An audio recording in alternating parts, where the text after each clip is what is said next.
The state of California has just issued a powerful response to Donald Trump's unlawful federalization of National Guard troops in California and the potential activation of active duty Marines against people in the state of California. California Governor Gavin Newsom in this letter talks about Donald Trump escalating the situation and making matters far worse when things were being dealt with appropriately in the state of California. In this letter that was just sent moments ago, Governor Gavin Newsom of California says that Donald Trump's invocation of 10 U.S.C. Section 12406 to federalize the National Guard troops is patently unlawful, and he goes through the statute, a very similar analysis that I gave everybody last night when I went through the statute with you. You remember when we did that last night together? Let's take a look at this letter from the state of California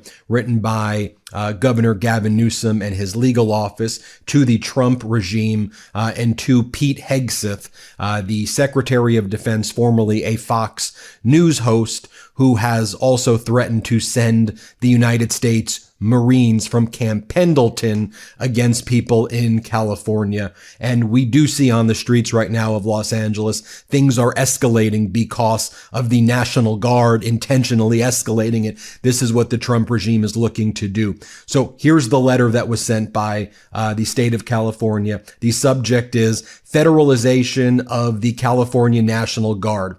Dear Secretary Hegseth, on June 7, 2025, President Trump issued a memorandum to your office entitled Department of Defense Security for the Protection of Department of Homeland Security Functions. The memorandum purports to invoke 10 U.S.C. Section 12406 to, quote, call into federal service members and units of the National Guard to temporarily protect ICE and other United States government personnel who are performing federal functions, including the enforcement of federal law, and to protect federal property. The memorandum further directs, quote, actions as necessary for the Secretary of Defense to coordinate with the governors of the states and the National Guard Bureau in identifying and ordering into federal service the appropriate members and units of the National Guard under this authority. Section 12406 states that, quote, the president may call into federal service members and units of the National Guard of any state in such numbers as he considers necessary to 1. Repel an invasion of the United States by a foreign nation, 2. Suppress a rebellion against the authority of the government of the United States, or 3. Execute the laws of the United States when the president is unable to do so with regular forces. Section 12406 further states that, quote, orders for these purposes shall be issued through the governors of the states. Last night, the Adjutant General of California received a memorandum from your office with the subject line, quote, calling members of the California National Guard into federal service, which states that, quote, 2,000 members of the California National Guard will be called into federal service effective immediately for a period of 60 days. Notably, this directive did not issue, quote, through the governor of the state as required by Section 12406. The Department of Defense did not transmit this directive to the office of the governor, nor was it approved or ordered by the governor of California.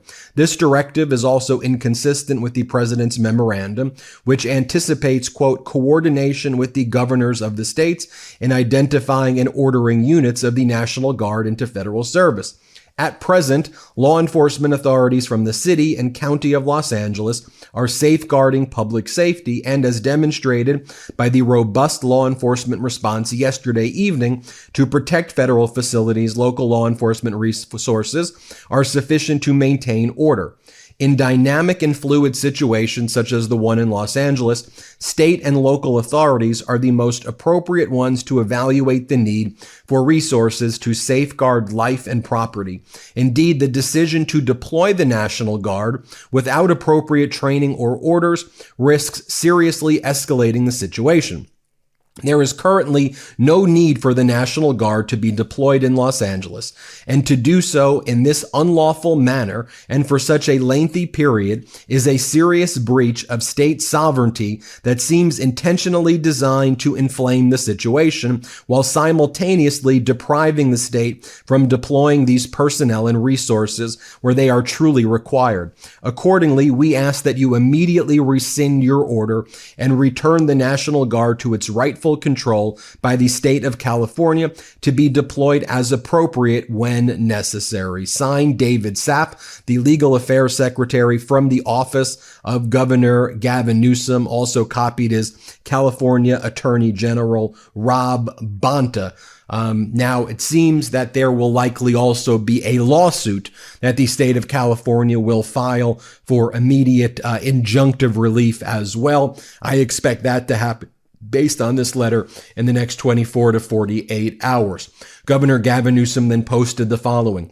Every single Democratic governor agrees Donald Trump's attempt to militarize California are an alarming abuse of power. We have a statement from every Democratic governor on Donald Trump's use of the California National Guard. Here's the statement. President Trump's move to deploy California's National Guard is an alarming abuse of power. Governors are the commanders in chief of their National Guard, and the federal government activating them in their own borders without consulting or working with the state's governor is ineffective and dangerous. Quote, further threatening to send the U.S. Marines into American neighborhoods undermines the mission of our service members, erodes public trust, and shows the Trump administration does not trust local law enforcement. It's important we respect the executive authority of our country's governors to manage their National Guards, and we stand with Governor Newsom, who has made it clear that violence is unacceptable and that local authorities should be able to do their jobs without the chaos of this federal interference and intimidation. And Governor Gavin Newsom has also posted the following. Inciting and provoking violence, creating mass chaos, militarizing cities, arresting opponents. These are the acts of a dictator, not a president. Powerful words indeed. And we see with the National Guard presence in Los Angeles an escalation taking place right now. Here you'll see the National Guard pushing through in a very violent nature on some of the protesters there. Here, play this clip.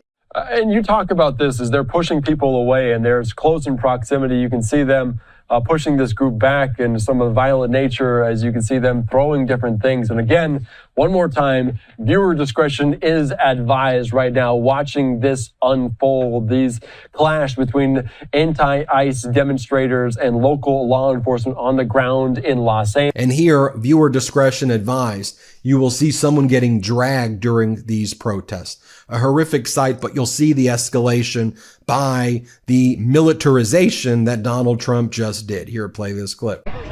Okay. It looks like there's the law enforcement here is preparing.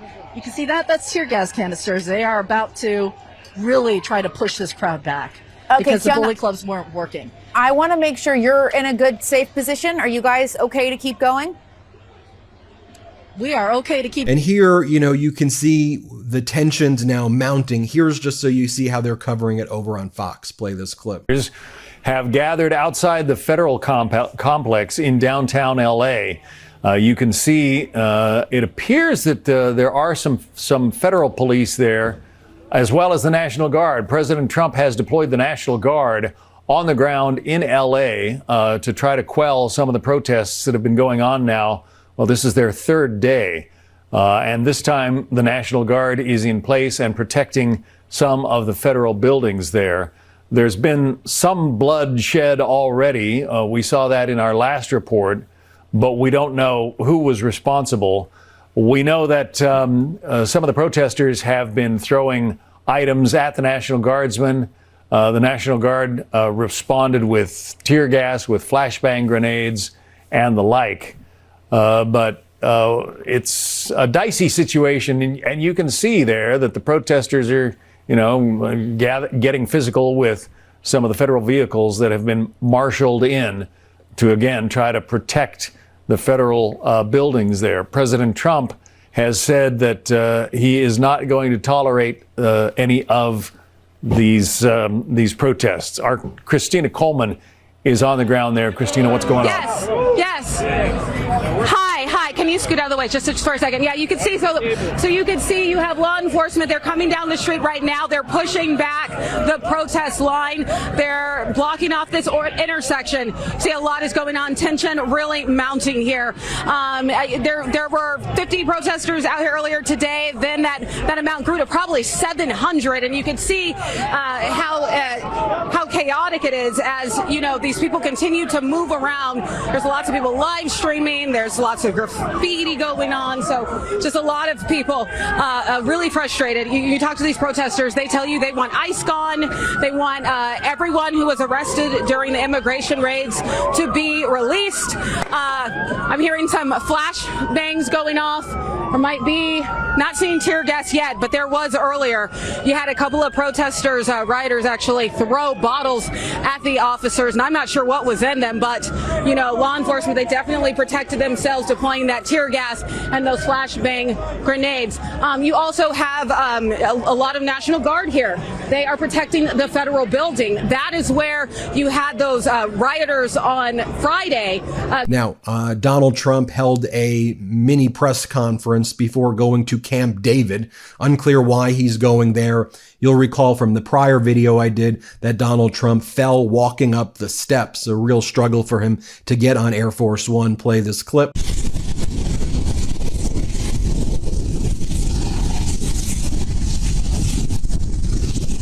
And before Donald Trump fell, you will also note, and I had reported on this, that Donald Trump said that it's not just going to be California. He says he's going to put the United States military everywhere in the United States. Quote, well, we're going to have troops everywhere. The bar for what I'm going to do is whatever I think. So I will send the military everywhere in the United States. A threat against everyone. It's why I say Donald Trump and Pete Hegseth are truly the enemy from within. Here, play this clip. Even if you don't plan to invoke the Insurrection Act, do you plan to send troops to Los Angeles? What? Even if you're not planning to invoke the Insurrection Act, do you still plan to send troops? Well, we're going to have troops everywhere. We're not going to let this happen to our country. We're not going to let our country be torn apart like it was under Biden and his auto pen. What's the bar for sending Marines? The bar is what I think it is. I mean, if we see danger to our country and to our citizens, we'll be very, very strong in terms of law and order. It's about law and order. Sending active Marines on the table, sir. Secretary Hegseth. We're going to see what we need. We'll send whatever we need to make sure there's law and order. Look, folks, we're going to keep you posted every step of the way with these breaking developments. I thought it was important that you saw what the response was by California, clearly getting ready, in my view, for a lawsuit. Clearly unlawful when I read for you what the statute actually permits. And Donald Trump is clearly violating the law in doing this. Everybody hit subscribe. Let's get to 5 million subscribers. Thank you for watching. But please subscribe now. We need to grow this channel now more than ever. New Meidas merch drop. Check out the latest pro-democracy sticker packs, t-shirts, hats, sweatshirts, and more. All at store.meidastouch.com.